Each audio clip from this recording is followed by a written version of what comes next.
Hi, who are you? What's your name? What do you do? My name is Levi. I am the Senior AI Marketing Strategist for SUSE. And is that a kind of relatively new position, AI marketing strategist? Or have you guys been doing this for Probably a while? one of the first people maybe with that title. So I've been doing this position for over a year now, almost a year and a half. And you've evolved from what was your previous role that made you Web appropriate? personalization. So, Okay. and mostly I was focused on chatbots and conversational architecture and marketing. So naturally chatbots and AI started kind of evolving together. So it was a natural progression. Interesting. So explain your learning on this. Everybody's climbing, some type of a learning curve. How did you approach it, and what did you first kind of say, okay, this is, and then who, did you or somebody in the company decide, hey, we have these issues in terms of wanting to scale to this, and so we need AI? How did you come about to that decision? Yeah, so definitely a bottom-up approach. Everybody was talking about it, but I ran a pilot essentially with a Gen AI chatbot type things, like a hybrid search, and that was where we kind of entered into it. And we're enterprise, right? So it's very difficult to do those types of things. So pilot was the way in, and then from there, just kind of like through that experience, built a kind of a framework, right, that I could apply to the business and prove out value and use cases based on that framework. And that's kind of how we built it up to the top, and then the top adopted that as a strategy and applied it to the business. It's interesting because it's like it's almost like a skunkworks project. You kind of work on it, and then you okay, we got to get to this kind of viability to proof point. Did you meet resistance as you initially introduced it? 100%. And how did that? Because I remember, and showing my age here. Oh, the web's here. We could do this. We could do that. And my boss is going, "Oh no, but this web stuff's not going to last." Did you kind of run into that kind of stuff? I mean, not those words, but and how did you manage that without getting discouraged? For sure. So, I mean, it's kind of interesting. The biggest pushback that I received was actually from engineers who were already wanting to do their own AI, and they felt like a turf battle, right? Yeah, exactly. It's a turf battle. Right. And how we got past it was by simply just being super collaborative, right? And working together instead of trying to, silo each other away. It was more like, hey, let's come to solutions together. And what that looks like today is I work with all those folks, and we have different projects running all the time.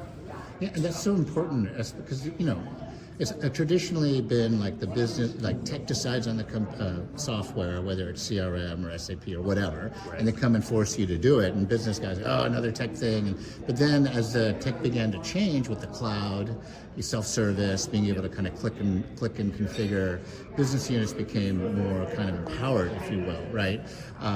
And then the next phase, it seems like, the tech guys, we'll do the tech stuff, we do Python and we do coding and stuff. And now with vibe coding and all that stuff, even that wall has kind of fallen, right? So is that where you are in terms of like, I could kind of hack out something my own and then talk to an engineer? You're at that level of conversation, and have you broken through that barrier, or are they still like, whoa, this is what we do? Yeah, I mean, a lot of the things that we're using aren't really 100% code-based. I got my start in no code, so that's very much where I gravitate to personally. Maybe low code, at the higher end of it, but I would say that we just often, I'm not really breaking those barriers down. I think about it a lot, right. But there's a meeting of the minds and what's good for the company, that suite of core types.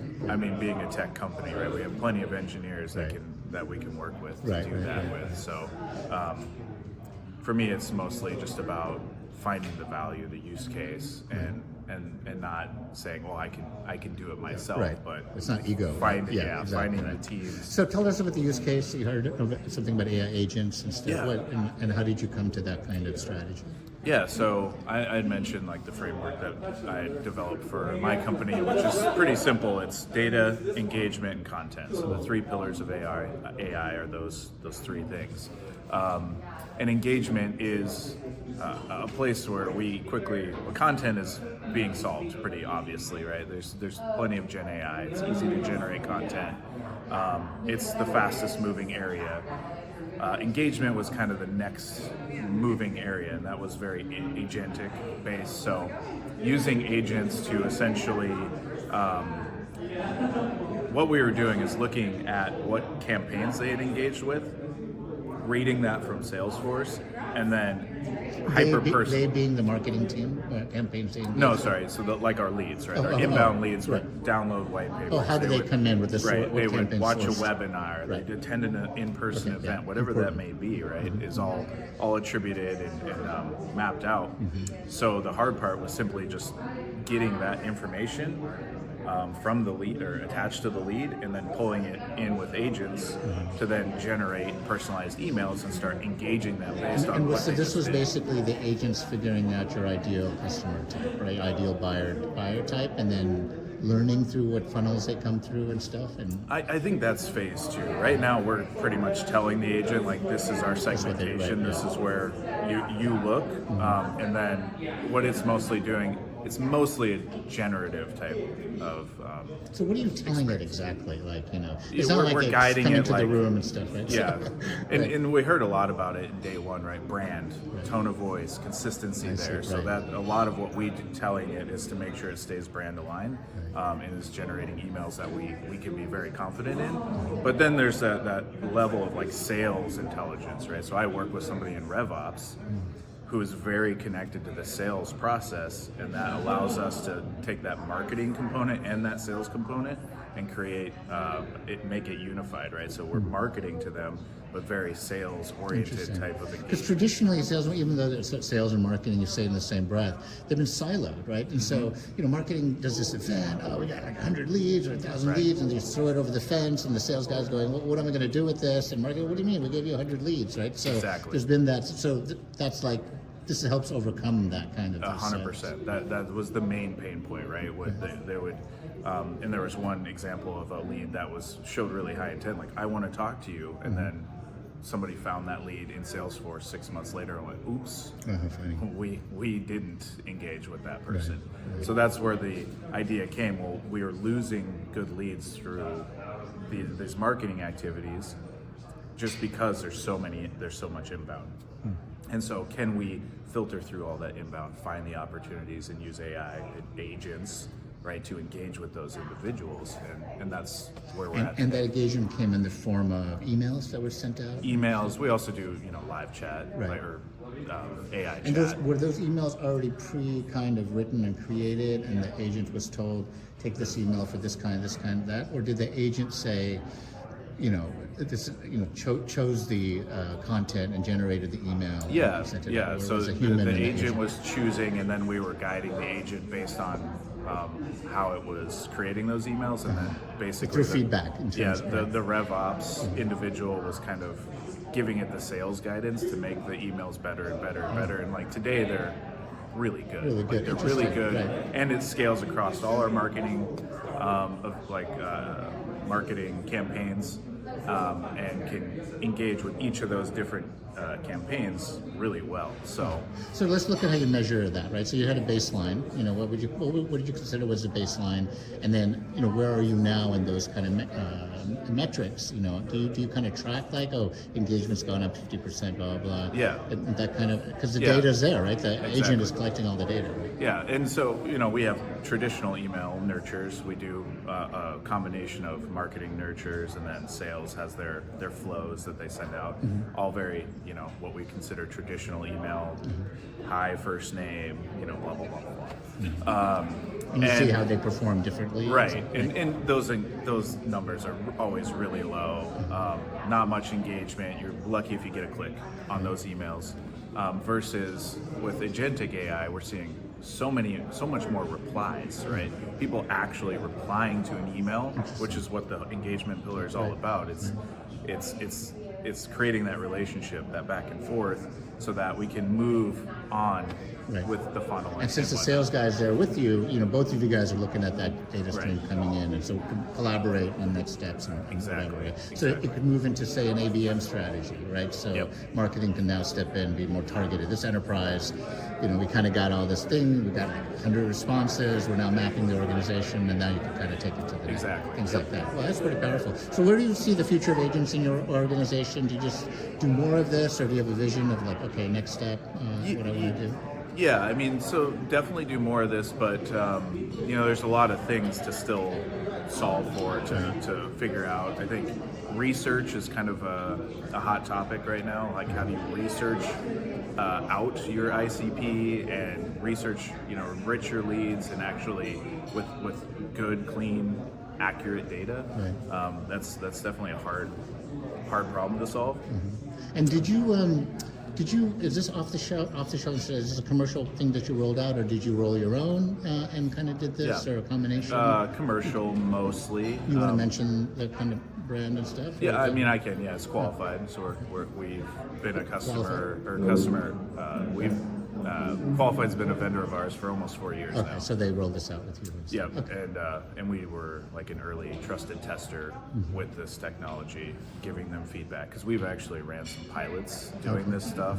So you were the reinforcement learning loop, right? Yeah, we were helping them That's kind cool. of guide that product, which was really fun. I mean, that's kind of, I think, the future, right, of that commercial is getting really close to customers and allowing them to give that real feedback and Right. Well, adjust solving your that's the product. last mile problem. That's Yeah. basically being said and stuff. Okay. Yep. Well, cool. Last question. Sure. I am also a career coach, so I work with kind of mid and late career people, and people are navigating these kind of choppy waters of AI and stuff, and trying to find relevance and keeping up and stuff. If you were in a hiring position, I'm not sure if you are, but you're growing a team, I'm sure. What do you look for in an employee? What kind of advice would you give, especially older workers who are kind of like, adjusting to this and stuff, like any kind of high level advice and stuff, and then some concrete stuff that you would recommend they do to thrive in this environment? Yeah, absolutely. So I think people who have lots of experience already have an edge in that you understand the ecosystem, you understand the problems that have been solved, throughout the years. They don't generally deviate that much. We're still kind of solving, generally the same problems, just with different technologies in different ways. So they already kind of understand the systems, the structure of it, which is really important, right? But it's always like having that kind of like creative passion, right? To explore curiosity, right? To explore into it. And I think that seems to be the biggest barrier between people who can move forward with it and those that kind of get stuck behind it. It takes a certain humility to say, I don't know, after 25 years at some job and stuff, right? And so that's a hard thing to do. And if you say, well, I've already learned what I needed to learn, then you're on your way out, right? And so you just 100%. Have to have that. Student for life, right, always. Exactly. And I also have been kind of seeing recently, like, AI is like the great equalizer, right? So you could have be competing against a 25-year-old that could crank a six-pack of Coke and just crank all night, right? Where you've got responsibilities, all that type of stuff.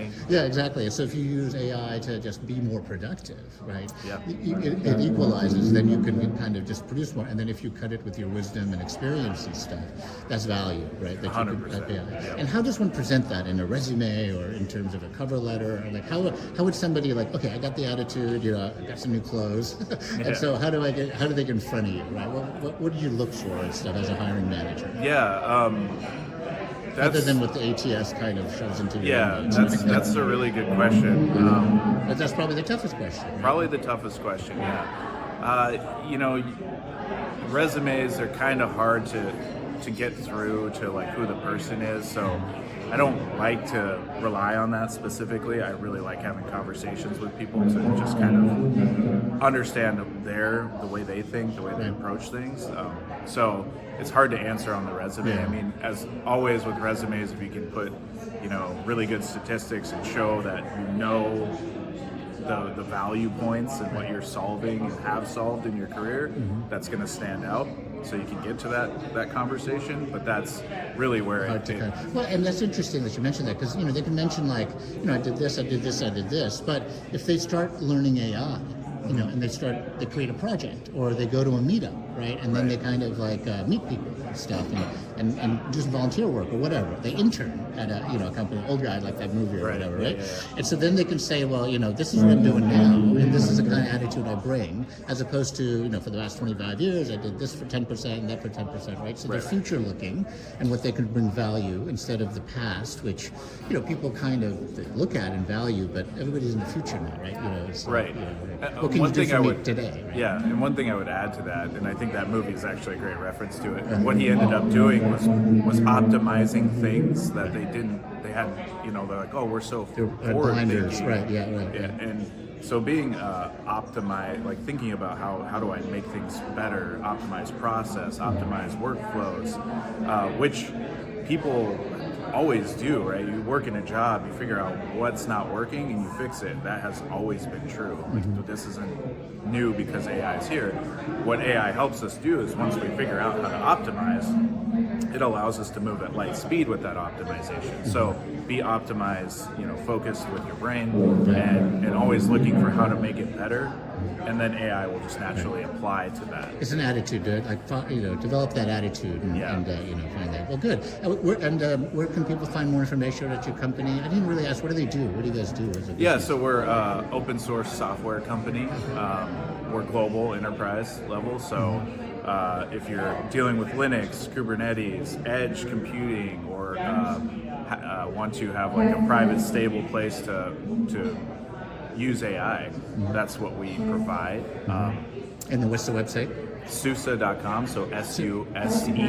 Legend in the Linux business. Right? Yeah. Of course, yeah, okay. Yeah, so I was actually legend hearing in the something else. Linux business, but often unheard of in North America for some reason. Right. But everybody knows Rancher, which SUSE acquired about 4 years ago. Okay, so. good. All right, well, excellent. Well, thank you very much. I really appreciate your time and information. Thank you. Okay.